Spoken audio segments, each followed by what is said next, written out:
Hola, buenas noches. El tema del día de hoy es queratocono. Vamos a ver su definición, prevalencia, las alteraciones fisiopatológicas, los factores de riesgo, algunos diagnósticos diferenciales y después vamos a continuar con el tema de queratotoro. Soy Michelle Aguilar, residente del Centro Oftalmológico Leo. Bien, para comenzar tenemos que el queratocono es una de las ectasias corneales caracterizada por astigmatismo alto, irregular y progresivo. Los hallazgos típicamente como signos de monzón positivo o estrellas de Vogt en el estroma corneal y anillo de Fraser no se encuentran en un inicio. Más sin embargo, sí es posible sospecharlo con las típicas sombras en tijera de la retinoscopía, que aunque presentes en estos casos tampoco son como que se limitan. El diagnóstico temprano tiene implicaciones importantes, pues hoy tenemos disponible un tratamiento para evitar las devastadoras consecuencias finales como un adelgazamiento e hidrops corneal. Bien, ahora lo que sería a nivel de la prevalencia e incidencia presenta una variación considerable que va desde 0.2 a 4.790 casos por cada 100.000 personas y 1.5 a 25 casos por cada 100.000 personas por año, respectivamente, dependiendo de las diferentes regiones geográficas. El queratocono suele manifestarse alrededor de la pubertad y puede continuar progresando hasta la tercera o cuarta década de la vida. Aunque antes de su aparición era rara en niños, quizás por la falta de instrumentos para su diagnóstico, cuando se presenta en edades infantiles se observa que es más súbito, más rápidamente y de manera más lesional o más severa. Bien, ahora en cambio vamos a ver las alteraciones fisiopatológicas asociadas al queratocono. Implican principalmente el adelgazamiento de la córnea paracentral inferior, lo que conduce a la presencia de miopía y astigmatismo irregular. Esto debe hacernos pensar que a todo niño con un aumento de la miopía deberíamos buscarle intencionalmente esta ectasia, aún en esencia de un astigmatismo alto. Como ya lo había mencionado, es bastante agresivo y tiene una mayor tasa de fracaso del tratamiento en comparación con el queratocono en adultos. Existe una importante brecha de conocimiento respecto al queratocono pediátrico, con una comprensión limitada de su perfil clínico, su progresión y las estrategias de tratamiento adecuadas. En realidad, el papel de los oftalmólogos en esta entidad es sospecharlo, vigilarlo y tratarlo. Existen algunos síndromes relacionados con múltiples manifestaciones oftalmológicas en los que deberíamos poner atención en especial. Por ejemplo, los pacientes con trisonomía 21, en los pacientes con síndrome de Marfan, en los pacientes con sindactilia, en pacientes con prolapso de la válvula mitral, en la enfermedad de Raynaud o también en el caso de un xeroderma pigmentoso. Ahora, con respecto a los factores de riesgo, es necesario conocer que a pesar de la intensa investigación, tanto del laboratorio, la etiología del queratocono sigue siendo poco específica. Como en muchas otras enfermedades, muchos factores están involucrados. Los estudios proporcionan fuentes indicios de un papel importante de la alteración genética en la etiología. También se cita la alatopía, a menudo como altamente asociada con el queratocono. Estos pacientes tienen un tratamiento en alrededor del 91% de los casos, lo que conduce a un aumento de los marcadores inflamatorios, que es un factor de riesgo modificable para evitar la progresión. Además, el frete corneal aumenta la temperatura de la córnea y esto altera el metabolismo corneal, que consecuentemente llevará a un adelgazamiento epitelial. En las pacientes con enfermedades atópicas se ha encontrado mayor concentración de mediadores inflamatorios en las lágrimas. También se ha dicho que el queratocono es una enfermedad corneal no inflamatoria. Sin embargo, en estudios de laboratorio han sugerido un posible papel de lo que sería de la interleucina 1 y 6 en la patogénesis de la enfermedad. Además, el tratamiento corneal puede producir picos del apio con el consecuente desplazamiento de las fibras de colágeno del apex corneal que genera cambios en los queratinocitos por el trauma mecánico y el aumento de la presión hidrostática, con la consecuente apoptosis de los queratocitos. En realidad, lo que sería el papel genético está respaldado por muchos estudios que mencionan de su aparición en gemelos idénticos, de la bilateralidad del trastorno, también de la existencia de varios estudios en familias y de la vinculación de varias regiones cromosómicas a la enfermedad y múltiples informes de su aparición en miembros de la familia en varias generaciones. También es necesario mencionar que los factores ambientales se han descrito como asociados a esta enfermedad. La alta exposición a los rayos UV y la falta de oxígeno pueden desempeñar un papel importante en zonas muy altas. Bien, ahora lo que serían las diferencias entre el queratocono del niño y del adulto es que primeramente un diagnóstico es más difícil, existe un mal apego al tratamiento, existe una evolución más rápida y más se ha visto que existe una mayor relación con los pacientes con alergia. Se ha visto también que el 81% de los casos se presentan en los pacientes de sexo masculino y suelen ser más centrales.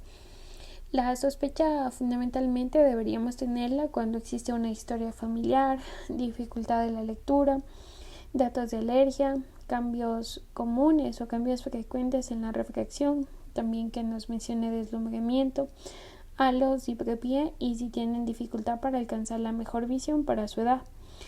Pero recordemos que el diagnóstico del queratocono es topográfico, como lo vamos a ver más adelante. El siguiente tema es el queratotoro o también degeneración marginal pelúcida. Esta es poco frecuente y se caracteriza por una banda de adelgazamiento corneal inferior en forma de media luna, que se acerca al 20% del grosor normal. Generalmente tiene una altura de 1 a 2 milímetros y una extensión horizontal de 6 a 8 y en cambio una distancia de 1 a 2 milímetros de limbo. Esta no tiene una inflamación o como etiología una inflamación asociada y la córnea central tiene un grosor normal. Es importante reconocerla ya que puede causar un deterioro en la función visual en los pacientes. Además, los pacientes sometidos a cirugía refractiva con el diagnóstico de un queratotoro pues pueden tener resultados perjudiciales, por lo que es importante considerarlo antes de la cirugía refractiva. Su etiología aún sigue siendo desconocida, al igual que el queratocono. Existen algunos factores de riesgo.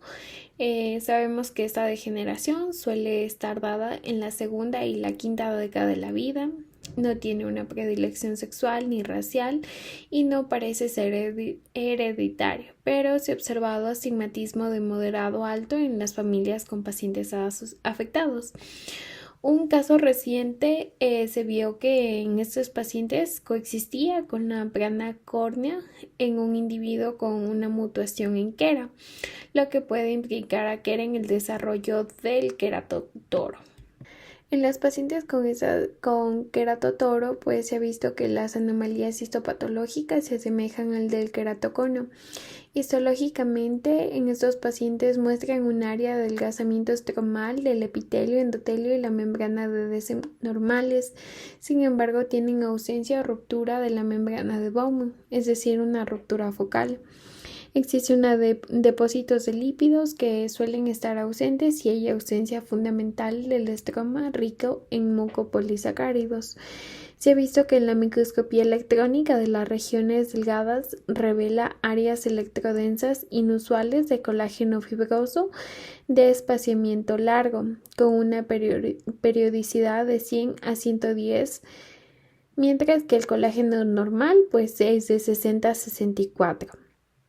Sabemos que este colágeno fibroso también se ha observado en el queratocono avanzado. En casos de hidropesia aguda se observan como rupturas en las membranas de Descemet con edema del estroma e infiltrado inflamatorio.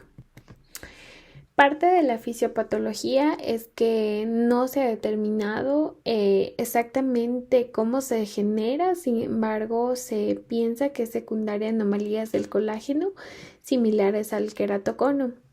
En estos pacientes se ha visto córneas delgadas y debilitadas que sobresalen como resultado de la presión intraocular. Muy bien, entonces ahora, ¿cómo es el diagnóstico? Antes que nada, pues sabemos que el nombre pelúcido viene del significado transparente, ya que la córnea suele ser transparente en esta degeneración. El diagnóstico se lo realiza con el examen físico, ya que los pacientes suelen ser asintomáticos, salvo por un deterioro visual. Entonces, con respecto a la anamnesis en estos pacientes, pues van a ser asintomáticos, salvo por un deterioro, a pesar de una corrección reciente con lentes, ya que en estos pacientes pues está el astigmatismo irregular. En ocasiones pueden generar estos pacientes hidropesia corneal aguda y dolor o disminución aguda de la visión. Sin embargo, es poco común o con solo unos pocos casos reportados. Entonces, lo fundamental del examen físico al momento de evaluar en estos pacientes es que se caracteriza típicamente una banda periférica de adelgazamiento corneal a nivel inferior entre las 4 y las 8 en punto. Este adelgazamiento puede alcanzar el 20% de la córnea normal y se encuentra a 1 a 2 milímetros de limbo. Puede generarse una protrusión corneal más pronunciada que se produce por encima, es decir, en el centro del área del adelgazamiento estromal, con un aspecto similar a una panza cervecera en un corte transversal. Esta área de adelgazamiento siempre está epitelizada, es clara, avascular y sin depósito de lípidos, lo que lo distingue de la degeneración marginal de Terrier. Esta degeneración también presenta vasos linfáticos prominentes en el limbo inferior, paralelos al área de adelgazamiento. Se pueden evidenciar estrías verticales a nivel de la membrana de Dessem, similares a las estrías de Vogt. Puede haber en estos pacientes también hidropesia, y la vascularización y la cicatrización son relativamente raras, al igual que la perforación corneal espontánea. Algunos signos que se pueden evidenciar en estos pacientes pues es el adelgazamiento corneal inferior, una agudeza visual reducida, no corregida, que normalmente no se puede mejorar con lentes esferocilíndricas, una agudeza visual estenopeica prácticamente normal, la refracción y la queratometría que muestran astigmatismo contra la regla. Entonces, ¿cómo hacemos el diagnóstico? Pues generalmente son asintomáticos estos pacientes, pero nos podemos ayudar con topografías o topografías corneales, paquimetrías, videoqueratografía computarizada o también el ORB scan. ¿Cómo hacemos el manejo en estos pacientes? El tratamiento general es extremadamente anormal. Es muy difícil, las opciones terapéuticas se ven limitadas por el porcentaje de protrusión corneal. En un estudio reciente reveló que el 88% de estos pacientes se trataron de forma no quirúrgica, es decir, con gafas o lentes de contacto, y solamente el 12% se sometió a una queratoplastia penetrante. Con respecto a la cirugía, si el tratamiento médico no es satisfactorio, puede requerirse un tratamiento quirúrgico para así poder restaurar la visión o debido a la intolerancia del paciente a las lentes de contacto.